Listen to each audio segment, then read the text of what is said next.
Muy buenos días a todos, hermanas, hermanos y amigos que nos estáis viendo. Hoy es un día importante para mí porque es la primera vez que hago este procedimiento, que salgo así a través de los medios informáticos, pero la verdad es que estoy muy contento después de este confinamiento de estar con todos vosotros. Así que vosotros me estáis viendo a mí y yo no os puedo ver a todos vosotros, pero de cualquier manera permitidme que os mande una cantidad de besos enormes y sobre todo la iglesia en casa, esta iglesia de Agustina de Aragón, que ahora estamos cada uno en su casa.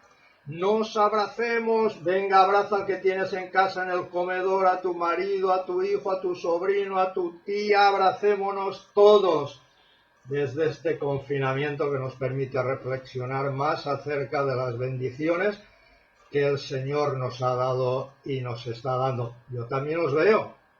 Me puedo imaginar ya en el salón de su casa a Javier y a Raquel, quizá a Damaris y a Noemi. Estoy viendo a José, estoy viendo a José María y Mariluz. Os estoy viendo a todos con los ojos del Espíritu, con los ojos del amor fraternal, que en definitiva es lo que el Señor Jesús nos dejó. Amaos unos a otros como yo os he amado. Y bien, tengo que pedir disculpas porque hoy, este domingo precisamente, es el domingo de resurrección. Así que vamos a gritar: Cristo ha resucitado. Y tenéis que contestar: verdaderamente el Señor ha resucitado. Así que vamos a alegrarnos porque la resurrección es el fundamento y la base de nuestra fe cristiana. Si Cristo no resucitó, nosotros tampoco resucitamos, dice el apóstol San Pablo en su primera carta a los Corintios, capítulo 15. Así que nosotros resucitamos porque Cristo resucitó, y dice Pablo, y si nosotros no resucitamos, tampoco Cristo resucitó. Por lo cual nosotros sí que sabemos que el Señor Jesús resucitó y por tanto nos ha dado ya las garantías de una vida eterna junto a Él, algo que nada ni nadie nos podrá quitar. ¿Por qué os estoy pidiendo que me disculpéis? Pues os lo diré inmediatamente. Resulta que cuando yo preparo este sermón estamos en plena vorágine de todos y los sermones en las iglesias y en la nuestra circulan alrededor del mismo tema, de nuestra preocupación por la pandemia, de nuestros sentimientos de miedo, de angustia, quizá de ansiedad también en muchísimos casos. Y yo preparando el sermón estoy pensando en todo el tema que nos acucia en estos días, así que me olvido de la resurrección. Y por eso os estoy pidiendo perdón. No obstante, en este tema que preparé esta semana pasada, sí que vamos a hablar de resurrección. No vamos a hablar concretamente de la resurrección del Señor Jesucristo en aquel huerto con aquella piedra que movió el ángel y su aparición a las mujeres y etcétera, etcétera, pero sí que hablaremos del poder de Dios a través de la resurrección de otra persona. Así que os invito en esta mañana de domingo a que me acompañéis en una lectura. ¿Tenéis vuestras Biblias a mano? Ojo, que tú no tienes Biblia, te estoy viendo. Y tú saca el móvil. ¿Tienes ahí el móvil? Venga, ponte la aplicación de la Biblia, ábrela. Venga, vamos a leer en el capítulo 5 de Marcos. Vamos a buscar el Evangelio de Marcos, capítulo 5, y vamos a leer ahí unos versículos algo salteados, de un pasaje que es muy conocido para todos nosotros. Y vamos a hacer la lectura del capítulo 5 y vamos a leer del 21 al 24 y luego del 35 al 42. Y dice así la palabra de Dios. Jesús regresó en la barca al otro lado del lago, y se reunió alrededor de él una gran multitud, por lo que él se quedó en la orilla. Llegó entonces uno de los jefes de la sinagoga, llamado Jairo. Al ver a Jesús se arrojó a sus pies, suplicándole con insistencia: mi hijita se está muriendo, ven y pon tus manos sobre ella para que sane y viva.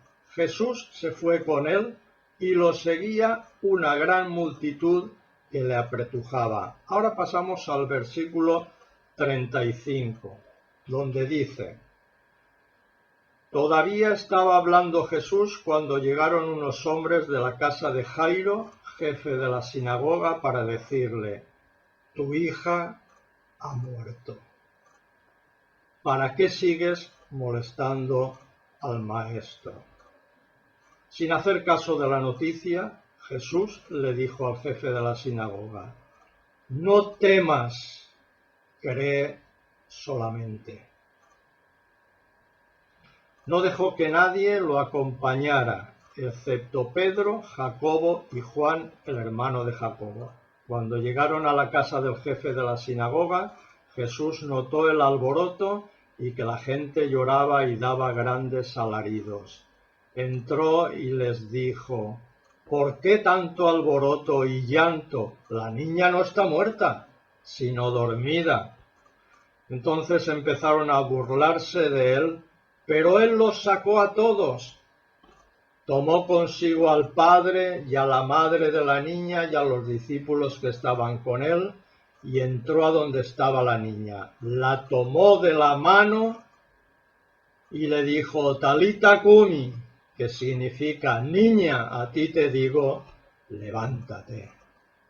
La niña, que tenía 12 años, se levantó enseguida y comenzó a andar. Ante este hecho todos se llenaron de asombro.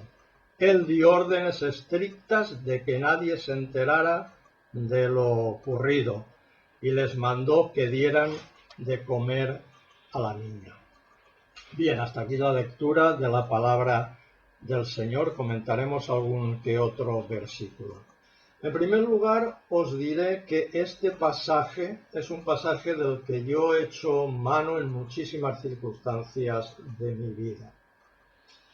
Es un pasaje del que he hecho manos porque las palabras de Jesús ante aquel padre absolutamente atemorizado, absolutamente aterrorizado, como tú y como yo, ante la muerte de un hijo especialmente, le dejaron paralizados.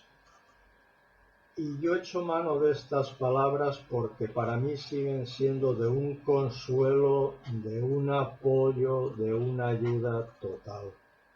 No temas, me dice el Señor. No temas, te dice el Señor. Cree solamente. Cree solamente. Así que el Señor Jesús, fijaos que las primeras palabras que le dice a Jairo es: no temas. ¿Por qué? El Señor conoce el miedo de Jairo. Porque el Señor sabe que lo que le está atenazando y amordazando y destrozando en esos momentos a Jairo es el miedo. Mirad, como yo creo que sabemos todos, el miedo es la primera consecuencia del pecado. La primera consecuencia de la desobediencia del hombre hacia Dios. Adán y Eva, cuando pecaron en aquel jardín del Edén, y Dios bajó a buscarles al viento del atardecer para pasear con ellos, le llama. Y Adán no le responde. Y cuando le responde, le dice: ¿dónde estabas, Adán? Y Adán responde: tuve miedo y me escondí. Así que el primer sentimiento que se manifiesta a consecuencia del pecado en nuestras vidas es el miedo. El miedo, que es el gran opositor al amor.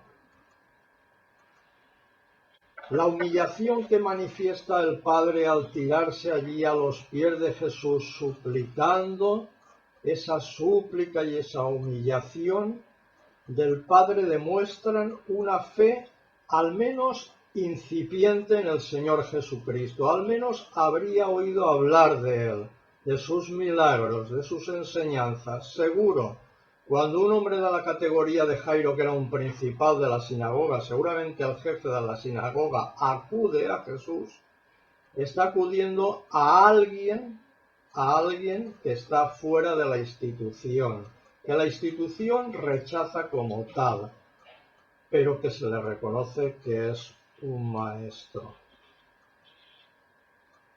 Y el padre vive una absoluta agonía por aquella enfermedad de su hija, una agonía absoluta que creo que tú y que yo somos plenamente capaces de comprender, y máxime en estos momentos que nos ocupan. Es una agonía propia de un padre que está perdiendo a un ser querido, en este caso a su hijita, como él la llama. Así que el deseo del Padre ante Jesús se traduce en estas palabras. Cuando el Señor Jesús le pregunta, Él le dice que sane y viva. Eso es lo que pretende Jairo, que su hija sane y una vez sanada su hija pueda vivir, porque su hija es una mozuela, es una jovencita. Y necesita vivir, necesita experimentar la vida. Es una niña en edad núbil, doncella, ya en edad casadera prácticamente, donde ya puede fructificar, puede dar fruto, y el fruto que tiene que dar es la vida. Y la vida es la antítesis de la muerte. La continuación, pues, para el padre del futuro de su hija es fundamental, como lo es para cualquier padre. Nos dice el evangelista Marcos que Jesús se fue con él. Inmediatamente, Jesús siempre tiene una respuesta inmediata para ti y una respuesta inmediata para mí. Jesús no se tarda, Jesús sabe cómo hacer las cosas. Es interesante saber que Jesús camina a nuestro lado, que Jesús está siempre con nosotros, que Jesús está atento a tu petición, a la mía y a la de cualquier persona que clama delante de Él. Por eso sería un absurdo pensar que Jesús, que entregó su vida por nosotros, se desentiende fácilmente de nosotros.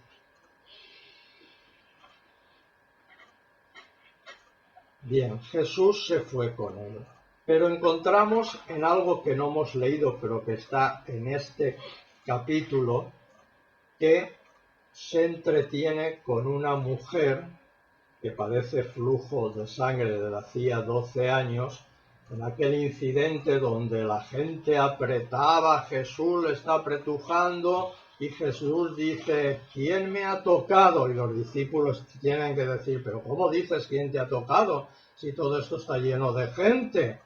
Y el Señor les responde, sí, yo sé que alguien me ha tocado porque ha salido virtud de mí. Es decir, ha salido poder de mí. Y el poder sale de mí cuando alguien experimenta una fe auténtica, verdadera, y reclama para sí el poder de Dios. Solo esa es la única manera de extraer el poder al Señor Jesucristo, del que el Señor Jesucristo se brinde y done su poder para cada uno de nosotros. Pero pasado este incidente nos encontramos con algo terrorífico, sobre todo para aquel padre de familia. La terrible noticia: se acercan unos siervos de casa de aquel hombre de Jairo y le dicen unas terribles y trágicas palabras: no molestes más al maestro, tu hija ha muerto. Esto debió de caer como un aldabonazo en el corazón, en los pensamientos de aquel padre que tenía puestas todas las esperanzas en que aquel maestro de Nazaret quizás pudiese hacer algo por su hija. No molestes más al maestro, tu hija ha muerto. Y a mí me revelan estas palabras de que la muerte sea el gran enemigo del hombre que siempre tenga que acabar con todos nuestros proyectos, con todas nuestras ilusiones, con todas nuestras esperanzas. Pero ¿por qué la muerte es así? ¿Por qué tiene que ser la muerte así? Y además la incorporamos de una manera lógica a nuestras vidas. Cuando vemos a alguien que está en la UCI, que dice, no, está en cuidados paliativos, lo están sedando, ya le han dado tal. Por una gran lógica nosotros decimos, bueno, vamos a preparar ya el entierro. ¿Por qué?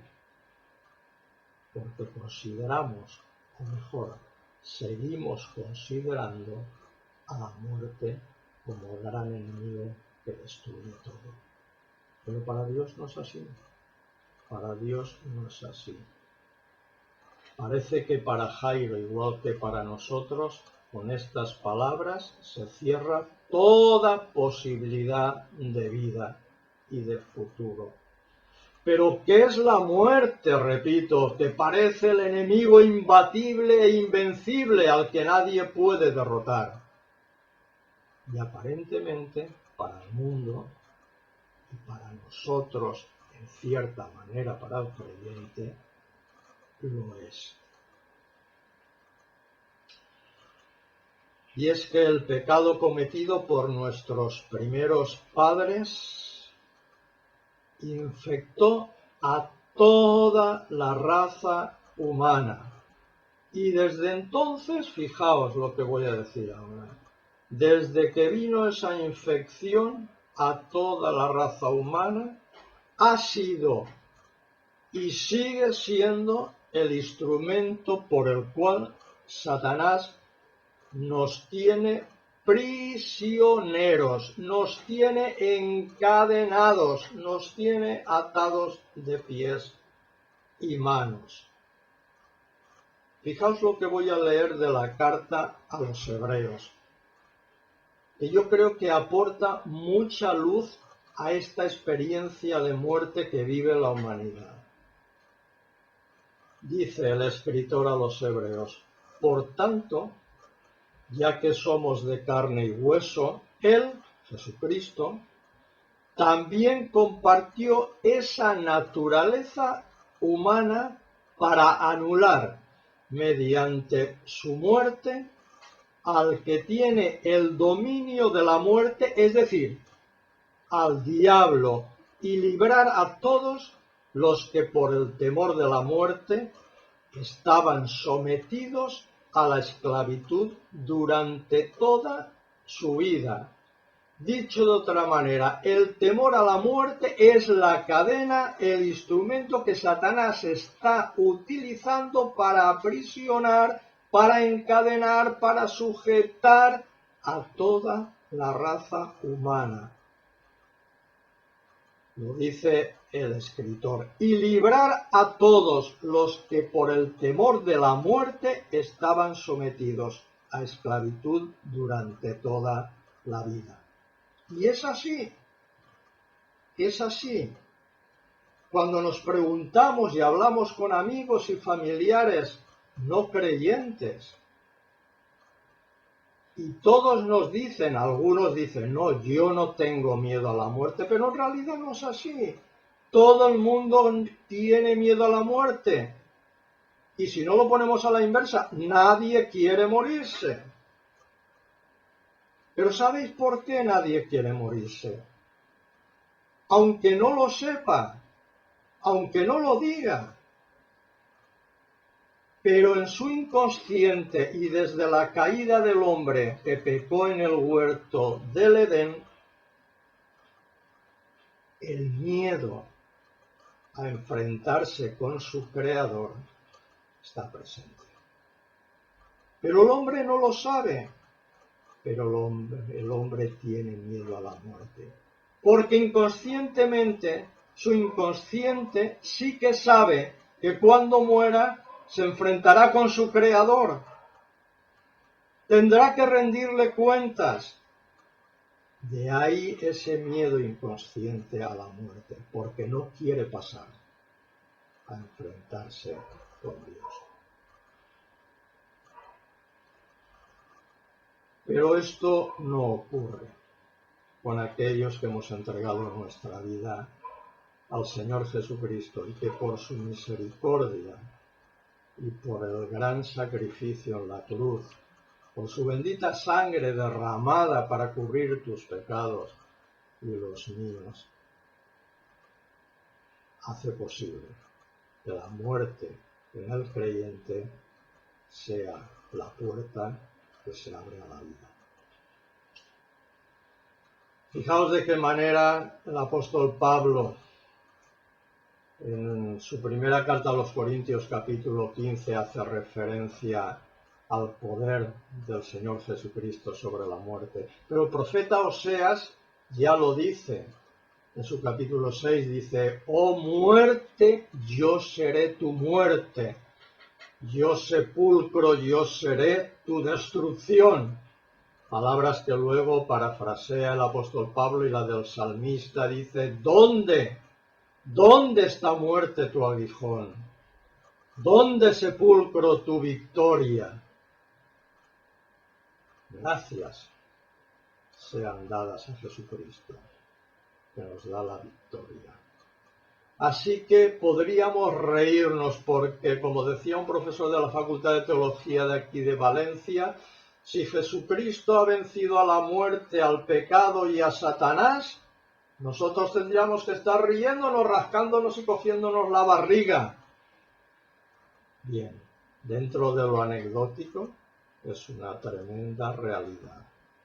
Satanás, el pecado y la muerte ya han sido vencidos y no tienen poder sobre nosotros. Otra cosa es que nosotros estamos viviendo el ya, pero todavía no, que decía el teólogo francés Oscar Cullmann. Ya estamos salvados, pero todavía no estamos disfrutando de la salvación. Ya estamos sentados en los lugares celestiales, pero todavía no hemos llegado. Y todavía el pecado nos afecta. Pero tenemos al Espíritu Santo con nosotros, al Consolador, al Ayudador, al Sustentador, al Animador. Y con Él se vive mucho mejor. Porque Él afirma la esperanza de la vida en nosotros. Y como diría también el apóstol Pablo en Romanos, la esperanza no avergüenza. A mí no me avergüenza la esperanza en el Señor. ¿Por qué no me avergüenza? Porque el Espíritu Santo ha sido derramado en nuestros corazones, y cuando el Espíritu Santo ha sido derramado en nuestros corazones, la vergüenza deja de existir, porque es mucho más valioso las promesas y la esperanza que la vergüenza en absoluto. La confianza en Dios se tiene que hacer presente y patente en tu vida y en la mía, para que sea una vida de victoria. Es verdad que ningún cristiano es un Superman, no hay super espirituales. Las pruebas vienen y las pasamos como las pasa tanta gente. Y el Señor nos libra de las pruebas. Pero ¿sabéis cómo nos libra de las pruebas? Nos permite pasar por ellas, pero nos da la victoria. Esa es la manera en que Dios nos libra de las pruebas, dándonos la victoria al final de la prueba. Eso es lo que Él nos garantiza. Y seguimos: cuando Jairo recibe la noticia por parte de sus criados, su cuerpo se estremece, se derrumba, le da una lipotimia. Su esperanza en el Maestro desaparece en el más profundo abismo de la desesperación. ¿Qué queda ya? ¿Qué me queda? Fijémonos en la actitud del Señor como si lo tuviésemos en estos momentos a nuestro lado. Sin hacer caso, dice Marcos en su Evangelio, sin hacer caso de la noticia. Fijaos qué importante es, ¿eh? Sin hacer caso de la noticia, mientras el otro hombre está caído ya en el suelo. Se ha derrumbado totalmente. Jesús le dice a ese jefe de la sinagoga, no temas. ¿Por qué?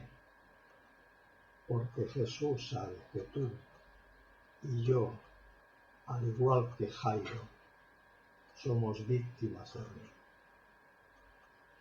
Y eso quiere quitarnos de nuestro cuerpo. El Señor quiere que el miedo vaya desapareciendo en la medida en que el amor va entrando, el amor de Dios en nuestros corazones. Y el amor de Dios en nuestros corazones lo que hace desplazar el miedo, como diría Juan en su primera carta. Donde hay amor no hay temor, porque el amor echa el temor fuera de nosotros. Cree solamente, porque a ti y a mí nos toca creer. Queremos creer, debemos de creer en aquel que lo es todo, en aquel que ha vencido todo, en aquel que nos lo ha dado todo, hasta su propio Hijo. Porque el miedo y la duda son enemigos de la fe, son enemigos de la confianza, y así lo expresa Jesús en el episodio de la tormenta en el lago. ¿Os acordáis cuando los discípulos están allí con el viento y las olas que se le meten dentro de la barca y Jesús está durmiendo cansadísimo allí en la popa? Y le despiertan, Señor, ¿no te da miedo que perezcamos todos? ¿No te importa? Y Jesús se levanta, calma el tiempo, los vientos, las olas, la tempestad, lo calma todo. Y les tiene que decir a sus discípulos, una vez pasada la tormenta y calmada, ¿por qué tanto miedo? ¿Aún no tenéis fe? Y volvemos otra vez al miedo. ¿Por qué? Porque Jesús sabe que el miedo es nuestro gran enemigo, el que nos bloquea y el que nos atenaza. Pero la fe, igual que el amor, desplaza el miedo. La confianza y la experiencia tuya y mía como creyente de pocos o muchos años, sobre todo si llevas muchos años, observarás y sacarás cuentas, echarás la vista atrás y sabrás que Cristo nunca nos ha defraudado. Por eso la fe se tiene que hacer cada vez más fuerte a base de la experiencia, inclusive de muchas malas experiencias, porque es ahí donde se ve cómo Dios nos libra y nos da la victoria. Y la fe no es ni más ni menos que depositar toda nuestra confianza en nuestro Padre amado. Como dice el salmista en el Salmo 23, dice, porque tú estarás conmigo. Y no quiero extenderme más. El final del relato lo conocemos bien, perfectamente. Jesús le devuelve la vida a la muchacha, a la que llama hijita el Padre. Jesús la llama muchacha, como he dicho antes, doncella, ya en edad de fructificar, en edad de dar vida en contra de la muerte. Y Jesús ya la coge y le dice a los padres, dadle de comer, porque tiene que vivir, tiene que continuar viviendo. Esa vida humana necesita el alimento, como también necesitamos tú y yo el alimento, pero también el alimento espiritual de la palabra de Dios. El poder de Dios con la resurrección de la niña, cuando le dice, Talita cumi, a ti te digo, levántate y anda. El poder de Dios se pone de manifiesto sobre la muerte una vez más. Y esto tiene que ver con la resurrección también del propio Señor Jesucristo. El poder de aquel que le levantó de los muertos es el mismo poder que nos levantará a ti y a mí. Si Cristo resucitó, nosotros también resucitamos. Y como dice el apóstol Pablo, si nosotros no resucitamos, Cristo tampoco resucitó. 1 Corintios 15, versículo 16. Nuestro Dios, queridos hermanos y queridos amigos, que quizá algún amigo o amiga nos esté viendo, yo quisiera mandarle un mensaje muy personal de parte de Dios en esta mañana. Nuestro Dios es un Dios personal, cercano, que interviene en tu vida, interviene en la mía y se preocupa por nuestros temores y nuestras necesidades, no lo dudes. Dios camina a nuestro lado, constantemente camina a nuestro lado.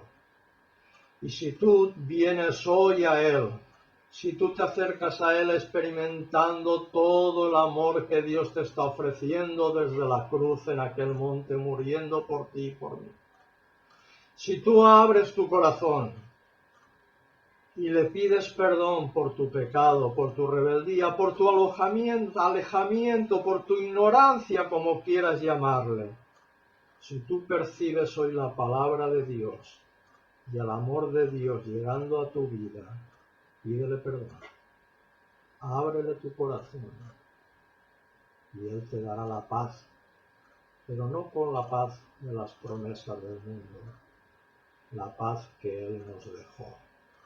Mi paz os doy, dice el Señor Jesús, mi paz os dejo, pero no como el mundo la da, yo os la doy. No se turbe vuestro corazón, ni tenga miedo. Así que, querido amigo, esta es una invitación cordial y sincera de parte de Dios. Ábrele tu corazón a Dios y en medio de todas las tribulaciones, en medio de todo lo que está pasando, tu vida puede cambiar. Y puede cambiar absolutamente para bien. Porque la va a dirigir el piloto divino, la va a dirigir el propio Señor Jesucristo, con el Espíritu Santo viviendo dentro de ti. Y la fe no nos garantiza la ausencia de las pruebas, ni mucho menos. Si tenemos que pasar por la prueba, la pasaremos. Pero sí que nos da, como he dicho antes, la victoria sobre la prueba. Hay que entender con la ayuda del Espíritu Santo que la fe en Cristo no es una vacuna contra todo mal, sino una garantía de total seguridad. Romanos 8:28 dice una traducción que me encanta: y Dios coopera en todo para el bien de los que le aman, los que han sido llamados a amarles según su propósito. Y yo me pregunto, ¿alguien puede alterar el propósito de Dios? ¿Alguien puede destruir o estorbar el propósito de Dios? Si ese es el propósito de Dios, de cooperar para nuestro bien en todo, a los que han sido llamados y llamados a amarles, ¿quién podrá estorbar los planes de Dios? ¿Quién? Si Él hizo todo lo creado. Toda la creación la ha hecho Él. ¿Quién podrá estorbar los planes de Dios? Y finalmente hago uso del versículo para despedirme, que más ha circulado en estos últimos días y que desde luego tanto bien nos hizo en tiempos pasados y nos está haciendo ahora. Romanos 8:31. Si Dios es por nosotros, ¿quién contra nosotros? Amén. Que el Señor os bendiga, hermanos, y nos bendiga a todos en nuestro confinamiento, hasta que esto acabe y podamos abrazarnos. Pero ahora que estamos en el salón del comedor, abraza al que tengas al lado. Abrazos, abrazos, abrazos para todos. Abracémonos.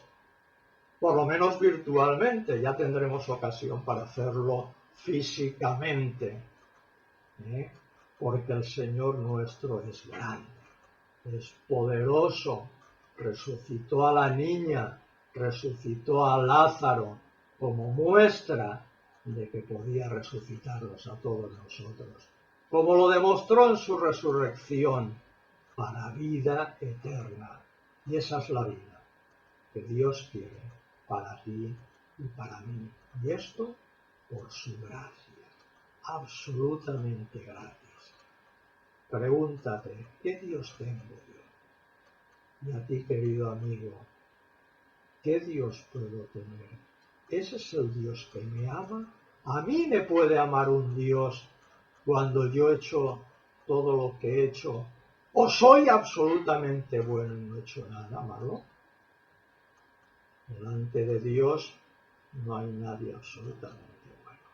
Pero sí, Dios es para ti, es para los buenos y para los malos. Así es nuestro Dios. Así es Dios en su esencia absoluta. Repito, muchos besos a todos. Que Dios nos bendiga y nos haga en su voluntad vernos muy pronto. Amén.